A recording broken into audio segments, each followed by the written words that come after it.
नमस्कार, आप देख रहे हैं HTN 24। आज हम खड़े हैं छोटूराम धर्मशाला में। यहाँ पे जो MSP कानून की मांग पे दिल्ली बॉर्डर्स पे किसान डटे हुए थे, या इनके शहीदों के सम्मान में MSP कानून तक डटे रहेंगे मैदान पे। आपने देखा होगा पुराने वीडियो व्लॉग्स में उनका सामान जबरन उखाड़ा गया। 8-10 साल की बच्चियाँ हो, 74 साल की महिला हो या बुजुर्ग किसान हो, उनको उठा उठा के बसों में ठूसा गया और स्थानीय कुछ गुंडों के माध्यम से उनको जिस तरह से वहाँ पे विस्थापित किया गया, उनकी झोपड़ियाँ उखाड़ी गई। पुलिस वालों ने उस चीज़ को विटनेस किया, यानी कि पुलिस का जो तरीका था प्रिवेंटिव डिटेंशन के साथ, ये जो पंजाब से साथी हैं इधर दिखाएंगे ज़रा, इन्होंने गले में जंजीरें डाल के पार्लियामेंट स्ट्रीट पे गिरफ्तारियाँ दे रही थी। जब ये वापस लौटे तो इनको 100 किलोमीटर दूर जंगलों में छोड़ा गया। तो आज ये रोष था पूरे शहर में। यहाँ एक किसान पंचायत का आयोजन हुआ। DC साहब के माध्यम से राष्ट्रपति, माननीय प्रधानमंत्री, मुख्यमंत्री को एक ज्ञापन भी गया है कि दोषी पुलिस अधिकारियों की जांच हो, और जो NHRC है यानी कि स्टेट ह्यूमन राइट्स कमीशन को भी अपील की जाती है कि वो संज्ञान ले इस घटना का। पुलिस ने जो मिसयूज़ किया है, स्थानीय गुंडों के माध्यम से विस्थापित किया है, रोज़ छोटा नहीं है। तो सिविल सोसाइटी के यहाँ पे राज सिंह दलाल हैं, जिन्होंने कभी बच्चों के एडमिशन की बात हो, या शहर में 2-3 चेहरे ऐसे हैं, सदानंद सोलंकी हैं, राज सिंह दलाल हैं, जब भी आंदोलनकारियों ने इनसे कोई शरण ली है, मदद ली है, ये हमेशा अग्रणी निकल के आए हैं।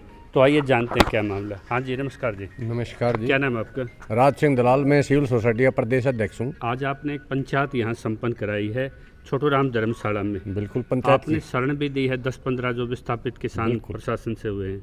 तो क्या कहना है प्रशासन से आपका? देखो, प्रशासन से ये कहना है, जिस प्रकार से शांतिपूर्वक किसान आंदोलन कर रहे थे, क्योंकि 2 आंदोलनकारी पहले थे, पूरे उस पे लेवल पे चल रहा था, वो चले गए, वो किसानों को या लोगों को धोखा दे के गए या क्या किया, वो तो वो उनकी बात अलग है। लेकिन जो हमारे किसान MSP को लेके हमारे जो टीकरी बॉर्डर पर धनखड़ साहब बैठे, उनके साथ सहयोग कर रहे हैं, वो इस सिंघू बॉर्डर पर बैठे थे और शांतिपूर्वक बैठे थे। और इस प्रकार का प्रशासन का जो रवैया है, और जो पंजाब के साथी हमारे, अगर उनको यहाँ का प्रशासन ये मानता है वो लावारिस हैं, हम उनके वारिस हैं। सोनीपत में अगर कोई हमारे पास आता है, हम उनके वारिस हैं, और प्रशासन की किसी भी प्रकार की इस कार्रवाई का मुंह तोड़ जवाब भी दिया जाएगा। और इस प्रकार की ऐसा नहीं बात होगी, हम उसको किसी भी उसमें, यहाँ हमारे शरण तो नहीं कह सकते उनको, एक किस्म से हमारे साथी हैं वो। शरण में तो कोई कमज़ोर होता है, वो आता है साथी, हमारे लड़ने वाले हैं वो अगर हमारे पास आए हैं तो उनके सहयोग के लिए हम तन मन धन से उनका साथ देंगे। और प्रशासन किसी भी प्रकार से उनकी छेड़खानी करेगा, कुछ करेगा, तो उसका मुंह तोड़ जवाब दिया जाएगा। अगली जिम्मेदारी सरकार की होगी। सरकार की। हाँ जी, संदीप शास्त्री जी, आपने DC ऑफिस में ज्ञापन दिया है जी। अधिकारियों को क्या चीज़ आपने अवगत कराई है? देखिए, उस दिन जो जाति हुई उसमें दोनों स्टेट की पुलिस, दिल्ली पुलिस और हरियाणा पुलिस, गुंडों के साथ मिलकर के सामान को उठाना, विस्थापित करना, छोटी बच्चियों को, बुजुर्ग महिलाओं को अनजान जगहों पे छोड़ा जाना, सुनसान जगह पे छोड़ा जाना, तो वो मानवाधिकार के कार्यकर्ता कहाँ गए अब कि उन बच्चियों के साथ में कोई ऐसी दुर्घटना हो जाती तो उसका जिम्मेदार कौन होता? एक जिम्मेदार सवाल ये भी आ रहा है, कृषि मंत्री का बयान वायरल हो रहा है कि 5 राज्यों के चुनाव के बाद तुरंत MSP कमेटी गठित की जाएगी। कहाँ तक संतुष्ट हैं आप किसान? देखिए, हम उनसे कोई संतुष्ट नहीं है, ये चुनावी प्रोपेगेंडा है। जितना आप इस चीज़ को समझ लोगे, ये चुनावी मेंढक की तरह आते हैं, फिर कभी किसान नेता, कभी चुनावी नेता। सिर्फ MSP कानून एकमात्र किसान को फांसी के फंदे से बचाने का माध्यम है, जिसकी लड़ाई बॉर्डरों पर बैठे हुए जो भी योद्धा हैं, उन योद्धाओं के साथ अगर कोई छेड़छाड़ हुई तो जैसा राज सिंह भाई ने बताया, छेड़छाड़ तो हो चुकी है, छेड़छाड़ हो चुकी है। तो अब जो हमारे होम डिस्ट्रिक्ट है, जज्जर है, सोनीपत है, ये अब अपनी ताकत दिखाएंगे। दायित्व बढ़ गया, आप लोगों दायित्व बढ़ गया, जिम्मेदारी दे दी गई है। हाँ जी, विजेंद्र दैया जी, आपने 1 करोड़ 35 लाख रुपए का यहाँ पे लड़के लड़ाई लड़ी है। आप शुरू से आंदोलन से जुटी हुई है। हाँ जी, हमारे को भी उस दिन हम अपनी बात रखने के लिए 1 साल तो आपने जो वो SKM के नेतृत्व में काम किया, आपके पति शहीद हुए, उनका नाम गुरनाम संगठन की तरफ से स्टक डाउन किया गया। आज प्रशासन को भी किसान नेताओं ने अवगत किया है कि वो किसान शहीद हैं, उनका नाम शामिल किया जाए। तो आप क्या, अगर ये मुद्दा आपका और शहादत मांगता है, तो आप क्या कहना चाहेंगे? मैं बिल्कुल शहादत देने के लिए, बच्चों तक भी अपना भी शहादत देने के लिए तैयार हूँ। हम डरते नहीं किसी चीज़ से। इन्होंने हम एक शहीद की पत्नी को भी संभाल के रोड पे छोड़ दिया। अगर हमारे पास कोई किराए की नहीं होता या हमारी कोई मदद नहीं करता, लिफ्ट नहीं देता, तो मैं 9:30 बजे अपने घर पे आई हूँ। मेरे बच्चे तड़पते रहे कि मेरी माँ, हमारी मम्मी कहाँ गई। मतलब आपको दूर दराज छोड़ दिया? बिल्कुल, बहुत दूर छोड़ा और प्रताड़ित भी किया गया। लेकिन मैं डरने वाली औरत नहीं हूँ कि हमारे दलाल साहब जो हमारे साथ है, पुरुष प्रधान मानती हूँ, महिला बाद में हूँ, लेकिन हम कम नहीं हैं। आपकी 50% आबादी है और यूपी में तो लड़की हूँ, लड़ सकती हूँ, इसके आधार पे कांग्रेस उतर रही है। तो जो महिलाएं आज आपको घरों में सुन रही हैं, आप उनसे क्या आश्वासन करोगे जो स्थानीय लोग आपको सुन पा रहे हैं? मैं अपनी महिलाओं के लिए हक की लड़ाई लड़ने के लिए तैयार हूँ। अगर मेरी आपके साथ जाती हुई, किसान के मुद्दों के साथ खिलवाड़ हुआ, आपको बॉर्डरों को बिठा के आपके नेता चुनाव में चले गए, आप दोबारा इस एमएसपी कानून के लिए खड़ी हैं, तो इसके लिए महिलाओं को क्या आह्वान है, अपने क्षेत्र के लोगों को क्या अपील है? बिल्कुल, उन्होंने तो यही कहा है कि आप अपने हक की लड़ाई लड़ते रहो और एमएसपी बिल लेके रहेंगे। जब आपने हमारा साथ दिया, मेरे साथ है मेरी महिला। शहीदों तुम्हारी सोच पे देंगे ठोक के। हमारे बीच में वह वर्ग किसान हैं, राजेंद्र सिंह सांगवान, बहुत शुरुआत से लड़ते हैं, बेड़िया डाल के प्रदर्शन किया है। बुजुर्गों, जो आपका मुद्दा है एमएसपी कानून, और जो नेतृत्व जिसको आपके किसान जानते हैं, वो चिट्ठी कमेटी पे अटक गए हैं और सरकार के साथ उनका गठबंधन काम भी कर रहा है। तो आप एमएसपी कानून की मांग करते हैं, दोनों अलग चीज़ें हैं। तो किसानों को इस भ्रम से कैसे निकालेंगे आप? बस इस किसानों को हम इस भ्रम से ऐसे निकालेंगे, हम उनको समझाएंगे भाई हमारा एमएसपी हक है और ये सरकार कहती है कि किसानों को एमएसपी मिल गई तो देश का दिवाला निकलेगा। तो सरकार कह तो रही आपकी कमेटी के साथ मिलकर काम कर रहे हैं। एक सेकंड मेरे बीरी तो मेरी तो सुने जी। सरकार कहती है कि किसानों को एमएसपी दे दी तो देश का दिवाला निकलेगा। रह दिवाला इन गोंडेंगे, इन बेईमानों का नहीं निकलता। जो एक साल एमपी एमएलए बन जाए और 5-5 लाख रुपये पेंशन के लिए है, उनका दिवाला नहीं निकलता। दिवाला हमारा तो एमएसपी देने में, हमारा तो हमारा हक देने में तो देश का दिवाला निकला है। और उनको बजी कर जब अपनी पेंशन का, अपनी भाई तनख्वाह का मारे मोर मारे तेरी इतनी होगी इतनी है। जो हमारा बच्चा बॉर्डर पे गोलियों के सामने खड़ा है, आज उसके तो 30,000 रुपये पेंशन है, और जो ये इनमें बंगले में रहते हैं उनकी 1 लाख रुपये पेंशन है। क्या कहाँ का न्याय है ये? मैं एक सवाल पूछना चाहता हूँ। हाँ जी। आपने 13 महीने बॉर्डर पे लड़ाई लड़ी। हाँ हाँ जी। तब पुलिस पीछे हटती थी। हाँ जी। बिल्कुल मूक दर्शक बनी बैठी थी। बिल्कुल। प्रधानमंत्री को नतमस्तक होना पड़ा। लेकिन जब मुद्दा छोड़ के आपके नेता भागे, आप उस मुद्दे के साथ बैठे, तो आपको 1 महीने भी टिकना कैसे भारी होगा? देखो बीरो, आज आपको सिंह बॉर्डर ना होके आप सोनीपत धर्मशाला में खड़े हैं। देखो बीरो, बात क्या मजबूरी? ये मजबूरियां ये हैं, आज हमारी कुछ नफरियां घट गई, नफरी घट गई। नफरी घटने के बाद में तो जो साहब वो कर सकती है, या सरकार है, सरकार बेउद्दी है, ये अपना पर खड़े हैं, लेकिन मुद्दे पे भी खड़े, मुद्दे पे खड़े हैं। सरकार बेउद्दी है या बेउद्दी सरकार, ये नहीं पता हमारे साथ कर क्या सकती है। तो धनखड़ साहब, जिस तरह से आपको भी चेतावनी मिली वहाँ टिकरी बॉर्डर पे, आपने सीधा चैलेंज दे दिया कि सरोख आपने हमें बिठाया है, पूरे क्षेत्र ने बातचीत करके हमें यहाँ स्थापित किया है। आपको दिन रख लीजिए कि कब आप हमारी झोपड़ियाँ उखाड़ेंगे, और हम वो दिन रख लेते हैं कि कब हम प्रदर्शन आगे बढ़ाएंगे। तो आप जो ये सिंगू वाली आग है, ये आप तक भी पहुँच सकती है। तो क्या संदेश देंगे लोगों को जो आपको सुन रहे हैं? हम तो, हमारा संदेश तो यही है। तो आप तो पूरा हरियाणा के लिए लड़ते हो डॉक्टर, सवाल यही है कि जो हम ये किसान की एक ज्योति जलाए बैठे हैं, इसको खंडित नहीं होने देंगे। और उन किसानों को संदेश है, अगर इस झोपड़ी नामक एक ये जो किसान की ज्वाला जलाए बैठे हैं, अगर सरकार इस पे कोई खंडित करने की कोशिश करे या कोई और ऐसा प्रोपगंडा रचे, तो ये उस किसान की पगड़ी पे चोट होगी जो पीछे खड़ा है। प्रदीप भाई, वही गुरुद्वारा जो इनको मदद करता था, वही एसएचओ के साथ गलबैया कर रहा था, झोपड़ियाँ उखाड़ी जा रही थी। तो कहीं ये उन एसकेएम नेताओं का इशारा नहीं है जो आज चुनाव में जमानत जब्त करने लगे? गुणा भाग का खेल नहीं। हमारी मंशा जो लड़ाई है, एमएसपी कानून है, कौन टूट के इसमें चला गया, कौन आ गया, ये गुणा भाग का खेल नहीं है। नहीं, जन समर्थन से तो कोई चीज़ चलती है। हमें उस आँख का निशाने का पता है कि कहाँ तीर चलाना है।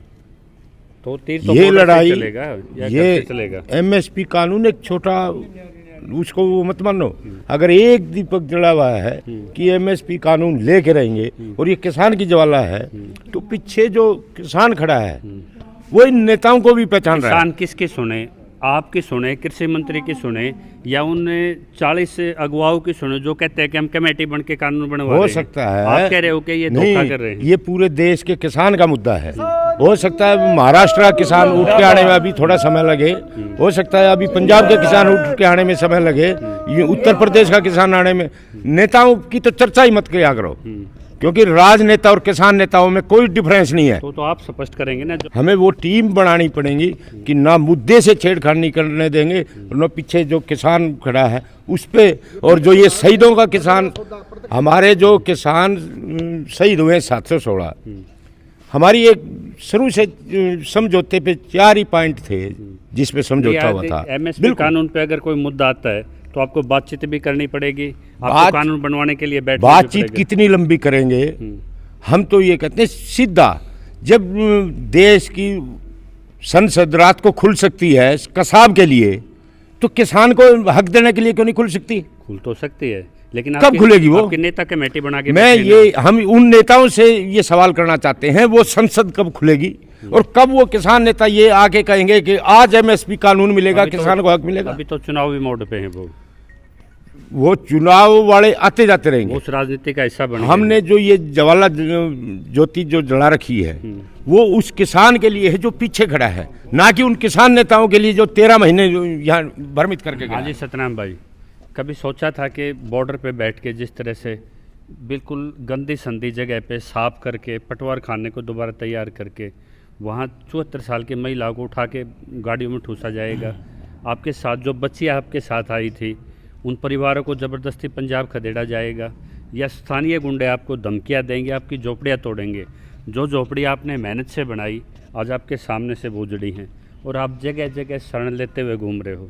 यानी कि जो मुद्दे के साथ खड़ा वो शरणार्थी, और जो लाल किले का खेल खेल रहा था, सड़कें रोक के नाटक कर रहा था, बक्कल उतार देंगे इस तरह के बयान कर रहे थे, अराजकता फैला रहे थे और मुद्दे पे नहीं मिले टाइम पे, उनके लिए तो रेड कारपेट बिछाए गए, और जो आप मुद्दे के साथ लड़ रहे वो शरणार्थी। बिल्कुल जी, जैसा आपने बताया कि हम लोग एमएसपी गारंटी कानून बनवाने के लिए सिंगू बॉर्डर और टिकरी बॉर्डर डटे हुए हैं।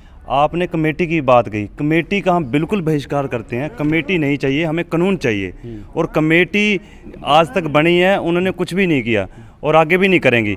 हम शुरू से ही बहिष्कार करते हैं कमेटी का, हमें तो एमएसपी कानून चाहिए। और जो आप टकैत की और हमारी बात कहते हैं कि झुग्गी, जो हमारी झुग्गी झोपड़ियाँ वहाँ से उखाड़ दी, ये हमारे राजनेता हैं, उनकी शय, और हमारे जो बहुत बड़ी बात भाई साहब ने कही है कि जो चुनाव लड़ रहे हैं हमें विस्थापित झुग्गियां उगाड़ने के लिए उनकी भी सह है।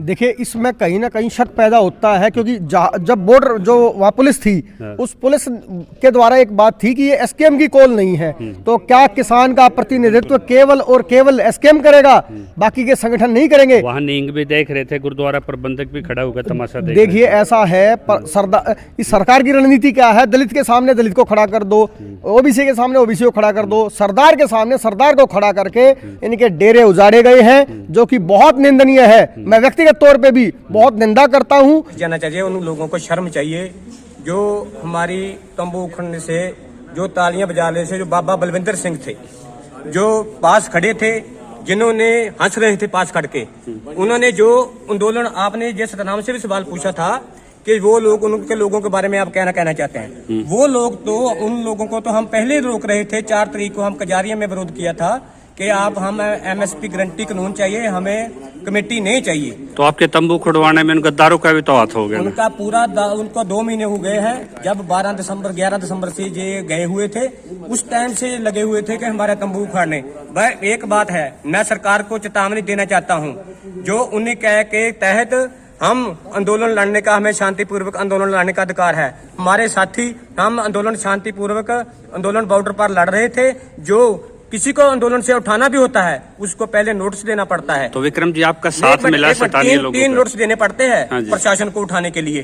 पहला एक नोटिस देना पड़ता है, जब नहीं उठते फिर दूसरा नोटिस। ये उल्लंघन हुआ है आपके अधिकारों का? कानून का उल्लंघन किया है, जो जिन अधिकारियों ने सरकार की जो भी है सच्चाई वो सामने आए। अगर ये सच्चाई सामने ना आई, ये आंदोलन अब छोटे पदर पर नहीं रहेगा कि हम डीसी दफ्तर घेरेंगे, एसडीएम दफ्तर घेरेंगे, हम सुप्रीम कोर्ट के गेट के आगे धरना लगा देंगे। आप बड़ी लड़ाई लड़ोगे इसकी? बड़ी लड़ाई लड़ने के लिए तैयार हैं। और आपके चैनल के माध्यम से बता देना चाहता हूं डीसी साहब को कि इसको ज्यादा से ज्यादा जो है तीव्र गति से राष्ट्रपति महोदय और प्रशासन के संज्ञान में लाया जाए। भी मांगी है दूसरे पुलिस अधिकारी जी, हमने जांच मांगी है कि जिन पुलिस वालों ने वहां बर्बरता करी है, क्योंकि ये बर्बरता है, मानवाधिकार का उल्लंघन है पूरा पूरा। और उन 40 नेताओं के बारे में एक बात ये बता देना चाहता हूं कि उन 40 नेताओं ने शहीदों के साथ भी बहुत ज्यादा धोखा किया है। उनकी विधवाओं का शहीदों की लिस्ट में से नाम कटवाया गया है, जिसका प्रत्यक्ष उदाहरण है ये रमेश अंतिल जी, प्रत्यक्ष उदाहरण है उसका, जो दर दर घूमती जो नेता अपने कार्यकर्ता के साथ नहीं खड़े, देखिए मुद्दे के साथ नहीं खड़े। मुद्दा तो उन्होंने कभी माना ही नहीं। जो कि मैं बार बार इस बात को कहता हूं कि अगर अपने किसान को बचाना है, उसको फांसी के फंदे से उतारना है, तो उसके लिए एमएसपी गारंटी का कानून, दाना दाना खरीद कानून, लाभकारी मूल्यों पर खरीद कानून वो आवश्यक है। इसलिए व्यक्तिगत तौर पे मेरी इनके साथ संवेदनाएं भी है और जो भी मेरे से संभव मदद होगी मैं इनको आश्वासन देता हूँ। राज सिंह दलाल जी खुल के आए, उन्होंने यहाँ छोटूराम धर्मशाला में आपकी व्यवस्था की, खाने पीने की व्यवस्था की।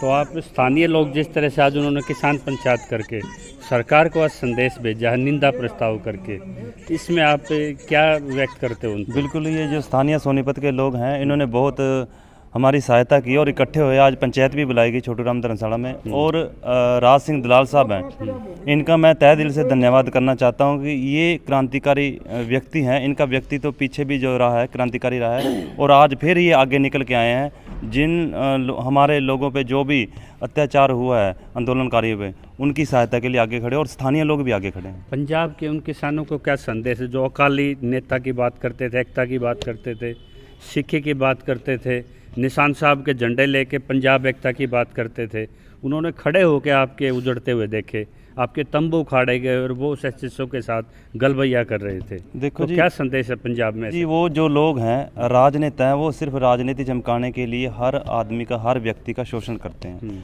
आज भी उन्होंने यही किया, वो अपनी राजनीति चमकाने के लिए उन्होंने, वो जब देखा कि संख्या ज़्यादा थी तब तो सहानुभूति बना रहे थे, किसान के साथ है, किसानों के साथ है, मौका प्रस्त। आज जब उन्होंने संख्या कम देखी तो कोई भी वो जो झंडे उठाने वाले थे उनके झंडे नीचे पड़े हुए हैं। तो ये जो कृषि मंत्री का बयान है कि कमेटी बनेगा, इसका खंडन किया गया है सामूहिक रूप से।